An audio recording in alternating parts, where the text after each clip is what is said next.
समय का फेर बड़ा बलवान होता है, कब करवट बदले कुछ कहा नहीं जा सकता। विश्व चैंपियन बॉक्सर स्वीटी बुरा और कबड्डी स्टार दीपक हुड्डा के बीच कुछ ऐसा ही देखने को मिला है। प्यार, शादी, तकरार, पुलिस और अब तलाक तक दोनों का मामला पहुंच चुका है। नमस्कार, खबर फटका चैनल में आप सभी का स्वागत है। जुलाई 2022 का वह पल सभी को याद होगा जब दो चैंपियन स्वीटी बुरा और दीपक हुड्डा शादी के बंधन में बंधे तो विश्व में इसकी चर्चा हुई थी। पिछले साल अक्टूबर में हुए विधानसभा चुनाव में दीपक हुड्डा ने महम से भाजपा की टिकट पर चुनाव लड़ा तो स्वीटी बुरा ने कंधे से कंधा मिलाकर उनका साथ दिया। भारतीय जनता पार्टी शीर्ष नेतृत्व का आभार व्यक्त करता हूँ।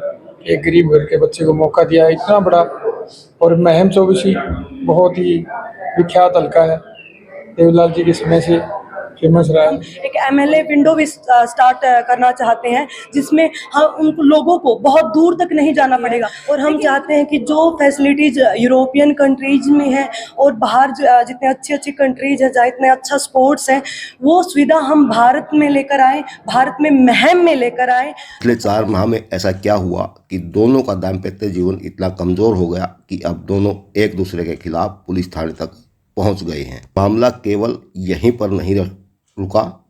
स्वीटी बुरा ने जहां दीपक हुड्डा और उसके परिवार पर मारपीट और दहेज उत्पीड़न के आरोप लगाए हैं, तो दीपक हुड्डा ने भी स्वीटी बुरा और उसके परिवार पर अपना पैसा और जमीन हड़प के आरोप लगाए हैं। स्वीटी बुरा ने हिसार में दीपक के खिलाफ अपनी शिकायत दी तो दीपक हुड्डा ने रोहतक में स्वीटी बुरा और उसके परिवार के खिलाफ शिकायत दी है।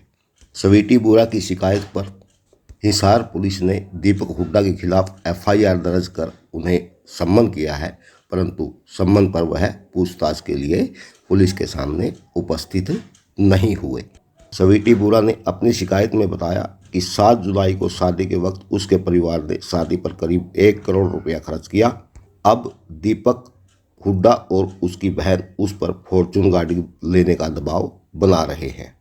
इसके लिए उसके साथ मारपीट भी की गई।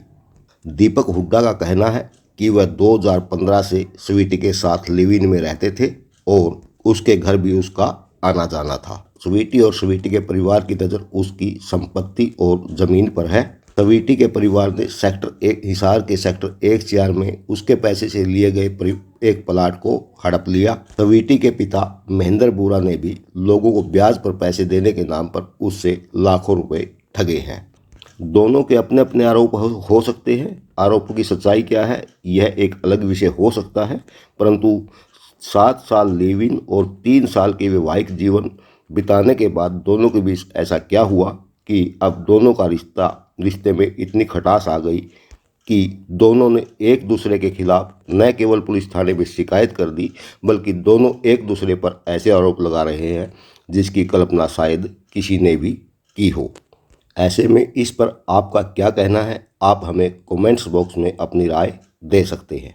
आइए आपको सुनाते हैं विधानसभा चुनाव में दोनों ने कैसे प्रचार किया। क्योंकि मैं अभी महम से हम प्रत्याशी हैं, तो महम के बारे में हम बात करेंगे। देश के विभिन्न हिस्सों में तो बहुत सारे ऐसे काम हैं जो कांग्रेस ने नहीं किए, और हम जब आते हैं वो सारे सेंटर स्टार्ट करवाएंगे, एनआईएस की तर्ज पर यहाँ सेंटर बनाएंगे, हम स्पोर्ट्स यूनिवर्सिटी बनाएंगे। हमारा विजन ऐसा है कि भारत में कहीं और वो चीज़ें नहीं होंगी, क्योंकि मैं खुद एक इंटरनेशनल प्लेयर हूँ, दीपक जी इंटरनेशनल प्लेयर है, हमने पूरी दुनिया घूम कर देखी है। और एक खिलाड़ी को, एक गरीब परिवार के घर के बच्चे को मौका दिया था कि महम हल्के में कमल का फूल खिलाया जा सके, क्योंकि यहाँ पे बड़े बड़े भ्रष्टाचारी पहले से ही बैठे हुए हैं, राजनीतिक घराने से बैठे। सरकार तो हमारी बनने जा रही है, भारतीय जनता पार्टी की सरकार तीसरी बार यहाँ प्रदेश में बनने जा रही है। इस महम हल्के को अब अपनी भागीदारी इसमें डालनी है कि इतना मजबूत खिलाड़ी जो बाहरी है ये यहाँ पे उतार दिया, अब इससे निपटे कैसे? कुछ ना कुछ तो निकाल के लेना था। विपक्ष का काम है कुछ ना कुछ बोलने का।